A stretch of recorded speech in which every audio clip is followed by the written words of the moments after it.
চাকুরি দেওয়ার নাম করে এক বেকার যুবকের কাছ থেকে টাকা হাতিয়ে নেওয়ার অভিযোগ এক প্রতারককে গ্রেফতার করল এলসিসি থানার পুলিশ। ধৃত অভিযুক্তের নাম তনজুর আলী, বাড়ি পশ্চিমবঙ্গের কোচবিহার জেলায় বলে জানা গেছে। পুলিশ সূত্রে খবর, সামাজিক মাধ্যমকে ব্যবহার করে রাজ্য জুড়ে একটা প্রতারণা চক্রের জাল বিস্তার করেছিল অভিযুক্ত। চাকুরি দেওয়ার প্রলোভন দেখিয়ে বেকার যুবক যুবতীদের কাছ থেকে মোটা অঙ্কের টাকা হাতিয়ে নেওয়ার অভিযোগ উঠেছে তার বিরুদ্ধে।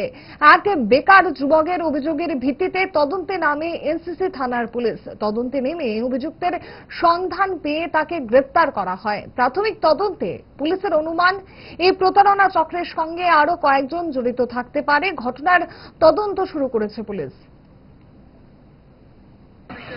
সংবাদ যোগাযোগ হয়েছিল আমার জানুয়ারি মাসে। ত্রিপুরা কর্মসংস্থান একটা অ্যাপ আছে, ওই অ্যাপের মধ্যে আমি দেখছিলাম ইন্টারভিউ করে।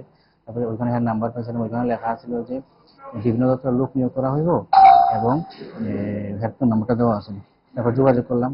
এরপরে আপনার কাগজপত্র নিয়েছে, আমার সব গোর্খাপোস্ট অফিসে কাগজপত্র নিল। এরপরে কাগজটা নেওয়ার পরে আপনার মার্চ মাসে আমার একটা দিয়েছিল, লেটার দিয়েছিল। যেদিন লেটারটা দেওয়া হয়েছিল আমার, ওই দিন 4.5 লক্ষ টাকা নিয়েছে। আর আমি যে ওই টাকাটা দিয়েছিলাম, ওই দিন সকালবেলা হেরে আমি হোয়াটসঅ্যাপে ফুল পাঠাইছিলাম যে স্যার ঠিক আছে, আমি টাকাটি গুছানোর পরে আর কি। এরপরে আপনার বলছে হ্যাঁ ঠিক আছে, সবচেয়ে প্রুফ আছে আমার কাছে মোবাইলে। এরপরে আপনার বিকালবেলা আমার লেটারটা দিল। প্রথমে টাকা নিয়েছে 4.5 লক্ষ টাকা, জয়নিং লেটার দিয়েছিল FCIF। প্রথমে টাকাটা নিয়েছে, এরপরে জয়নিং লেটারটা দিয়েছে।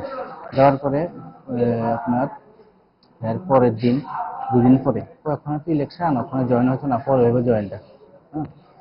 তো আমি বলছি ঠিক আছে, এখন ইলেকশন যেহেতু, ইলেকশনের পরে তাহলে হলো।